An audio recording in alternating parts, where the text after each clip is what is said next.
যতটা লাগবে।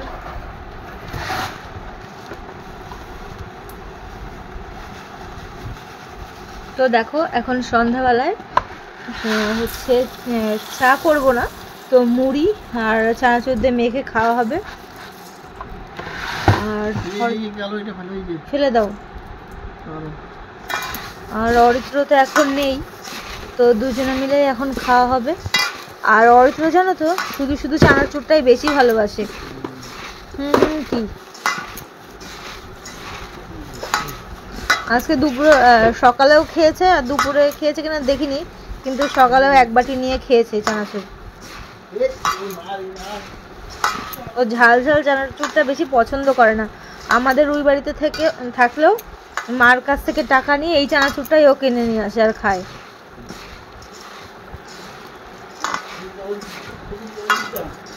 তো ঠিক আছে, আবার পরে রাত্রেবেলা আবার অরিত্র বলেছে সোয়াবিনের তরকারি খাবে, তো সোয়াবিনের তরকারি রান্না করার সময় দেখা হচ্ছে। মুড়ি মাখা হয়েছে আর অতীত এসে হাজি। খাটের তলা আরো দুজন রয়েছে, কিন্তু এই যে দুজন, আর ওই যে একজন বেরোলো, আর একজন ওই যে পা দেখতে পাচ্ছ। ঠিক আছে, দুপুরবেলা যখন ভাত খেতে বসেছি তখন এরা মানে মুখে ভাতের থালায় মানে পারলে মুখ দিয়ে দেয়, এরকম অবস্থায় দেখো, বুঝতে পারছো? খেতে দেওয়া হয়েছে তারপর এরকম করছিল দুপুরবেলা। আর এখন এই যে মুড়ি দিচ্ছে, ওই দেখো কতগুলো। দরজা খুলে দাও, দেখো ওই যে কতগুলো মুড়ি দিয়েছে। আবার তার আগে হচ্ছে দিয়েছিল একটা বিস্কুট, ঠিক আছে, তারপরে আরেকটা কি দিয়েছিল, ওই যে ওইগুলোটা কি বলে, সেই কিরম যেন বিস্কুটগুলো, মানে নিমকি টাইপের আর কি, ঠিক আছে। তো খাচ্ছে ওখানে, খাক, আর আমরা এদিকে খাই, এই যে, আর আমরা এদিকে খাই হচ্ছে মুড়ি।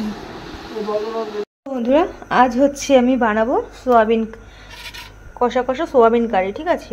তো তার জন্য প্রথমে নিয়ে নিয়েছি, দেখো এখানে সোয়াবিন রয়েছে। সোয়াবিনগুলোকে ভালো করে জলের মধ্যে ভিজিয়ে চেপে নিয়েছি, দেখতেই পাচ্ছ, এই যে এখানে রয়েছে। আর এখানটায় নিয়েছি দেখো হচ্ছে আলু কেটে ভিজিয়ে রেখেছি, মানে 2-3 বার ধোয়ার পরে তারপরে ভিজিয়ে রেখেছি। এই জলটার মধ্যে সোয়াবিনটা ছিল।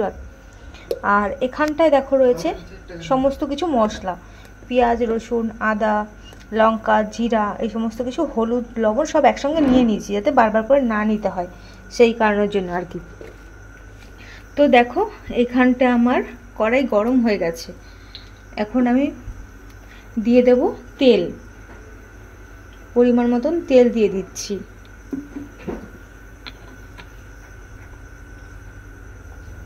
তার আগে আমি হচ্ছে আলুগুলোকে তুলে নেব।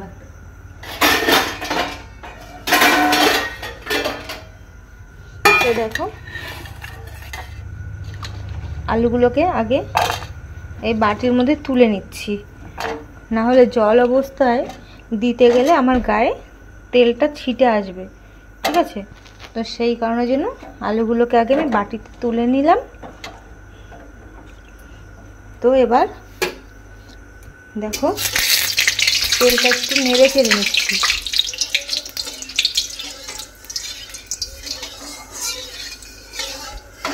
আর এই দেখো চলে এসেছে নিতে, মানে সোয়াবিন। আমার ছেলে এতটাই পছন্দ করে সোয়াবিন যে কাঁচা অবস্থায় ও খেয়ে নেয়। তো ঠিক আছে, আমি আলুগুলোকে আগে দিয়ে নিই।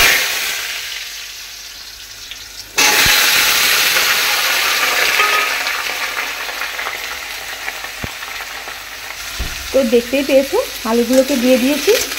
এবার আমি আলুগুলোকে ভালো করে ভেজে নেব, ঠিক আছে। তো আলুগুলোকে আগে ভালো করে ভেজে নিই, তারপরে আবার তো দেখো এইখানটা আমার আলুটা ভাজা হয়ে গেছে, ঠিক আছে। লাল লাল করে আলুগুলোকে ভেজে নিয়েছি। এবার আমি দিয়ে দেব হচ্ছে সয়াবিন।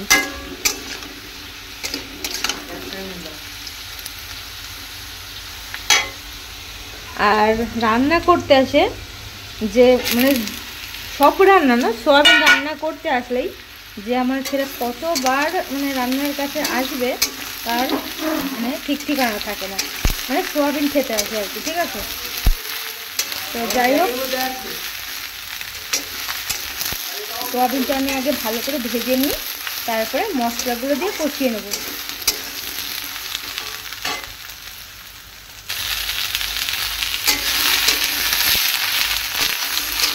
তো দেখো সোয়াবিনটাও প্রায় হয়ে এসেছে ভাজা। এবার আমি দিয়ে দেবো ওই যে দেখো এই যে সব মশলাগুলোকে একসঙ্গে মিশিয়েছিলাম সেগুলোকেই দেবো। এর মধ্যে আমি দিয়ে দেবো সামান্য পরিমাণ জল, যাতে মশলাটা পুড়ে না যায় সেই কারণের জন্য, ঠিক আছে।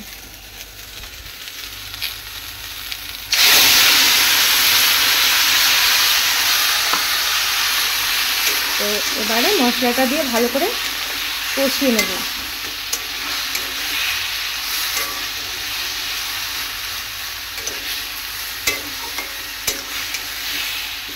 তো মশলাটা এদিকে হতে থাক।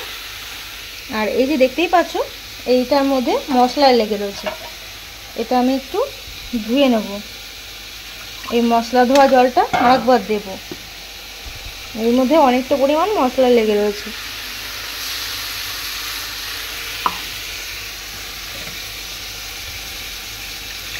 আর এই যে পরে যে জলটা দেবে সেইটা গরম করে দিলে ভালো হয়, কিন্তু আমি আজকে আর গরম করে দিচ্ছি না, ঠান্ডা অবস্থাতেই দেবো। অল্প অল্প করে দেবো যেহেতু, সেই কারণে ঠান্ডা জলটা দিলে অসুবিধা হবে না। গরম জলটা দিলে বেশি ভালো হয়, কিন্তু আমি ঠান্ডা জলটাই দেবো। আর যেহেতু বললামই অল্প করে দেবো, তো সেই কারণের জন্য এই যে গরম এটার মধ্যে মানে এটার মধ্যে দিলে, তরকারিটার মধ্যে দিলে অল্প অল্প করে দিলে কাঁচা ভাবটাও সেরকম একটা থাকবে না, জলটা অল্প অল্প করে দিতে হবে বারে বারে, ঠিক আছে। এটা কষিয়ে নিই। দেখো আমার মশলাটা কষানো হয়ে গেছে, তারপর পরে আমি জলটা দিয়েছিলাম, তো কিন্তু আমার খেয়াল ছিল না যে ক্যামেরাটা অন করব। তো যাই হোক, এই যে দেখো জলটা ফুটে উঠেছে, এরপর আর একটু ফুটুক, তারপর পরে আমি আরও কিছুটা জল দিয়ে দেবো। এরকম করে ফুটে উঠবে আর দুবারে করে আমি জলটা দিয়ে দেবো। আর একটা কথা বলে রাখি, এর মধ্যে যদি টমেটো দেওয়া যেত তো আর একটু ভালো হতো, কিন্তু টমেটো নেই বলে আমি স্কিপ করে গেলাম। তো ঠিক আছে, জলটা ফুটে উঠেছে, এবার আমি আরেকটু এই যে মশলা ধোয়ার জল বললাম সেটাই দিয়ে দিচ্ছি। তো এই ঝোলটা আবার একটু ফুটে উঠুক, তারপরে আমি আর একটু জল আছে সেটা দিয়ে দেবো। তো বন্ধুরা দেখো সোয়াবিনের তরকারি কত সুন্দর ফুটে উঠেছে। আর এটা দেখো এই যে আলুটা তোমাদেরকে দেখিয়ে দিলাম যে দেখো কতটা পরিমাণে সিদ্ধ হয়ে গেছে। এবার নামিয়ে ফেলবো গরম মশলা দিয়ে।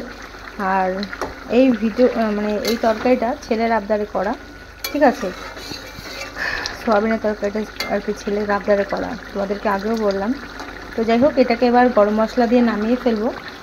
তার আগে একটা কথা বলি, এই যে দেখো আটা ছেনে রেখেছি, তো এটাকে রুটি করতে হবে। তো আজকের ভিডিওটা আমার এইটুকুনি থাকলো। তোমাদের কেমন লাগলো এই আজকের রান্নাটি অবশ্যই কমেন্ট বক্সে জানাতে ভুলে যেও না, ঠিক আছে। তো টাটা, বাই বাই।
আর তোর বাবাকে ডাক দে,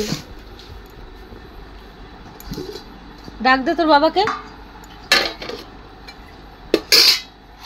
তো দেখো বন্ধুরা এখন রাত্রে খাওয়া দাওয়া করবো। হ্যাঁ তো দেখো এই যে রুটি হয়ে গেছে, আর এই যে সয়াবিনের তরকারি। আর মাছ খাবা তুমি না শুধু সয়াবিন দিয়ে খাবা?